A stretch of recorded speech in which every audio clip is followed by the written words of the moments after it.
Republicans are now speaking out against the protests of federal deportation efforts in California. Tonight, our Capitol reporter Forrest Saunders takes a closer look at how Florida leaders are reacting.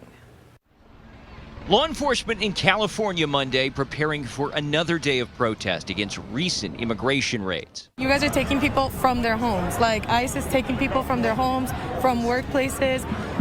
Like these are regular, normal people. They're doing their things. They're not criminals. The demonstrations, which did lead to vandalism and the burning of vehicles, has captured the eyes of the nation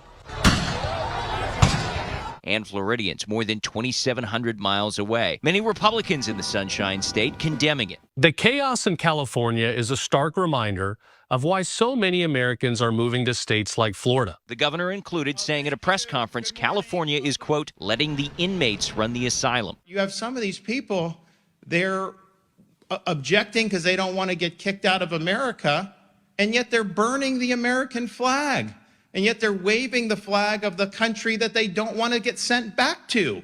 Can you please make this make sense to me? And on the federal level, Florida congressmen are applauding President Donald Trump for the controversial move of circumventing California's government to send in the National Guard. And I respect the president's wishes to want a law and order environment to exist in our country. This is why I support the actions he's had towards settling things down. Meanwhile, the Florida GOP trying to fundraise from it all, sending out this email denouncing the LA protests and suggesting the same could happen at a planned demonstration in Tampa. But protests aside, there are some Florida Republicans now challenging the recent action of federal immigration officials, especially in South Florida.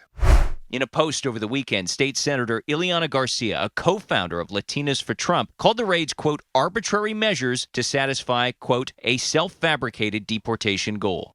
She wrote, quote, this is not what we voted for. I have always supported Trump through thick and thin. However, this is unacceptable and inhumane. My heart hurts for our diverse community. Florida Democrats say they welcome a bipartisan coalition to fight back against the deportations. That's as State Rep Anna Eskamani says constituents are telling her what's happening in California is already happening to people here. His case was then dismissed and then he was detained. And the rest of his family, they're all U.S. citizens. They've been trying to follow things the right way. I think that's the reality in this country, is that there really is no clear path to citizenship. And so we're basically criminalizing individuals that have done everything to the best of their ability the right way, only to learn that the United States, every way is wrong, apparently. In Tallahassee, Forrest Saunders, ABC Action News.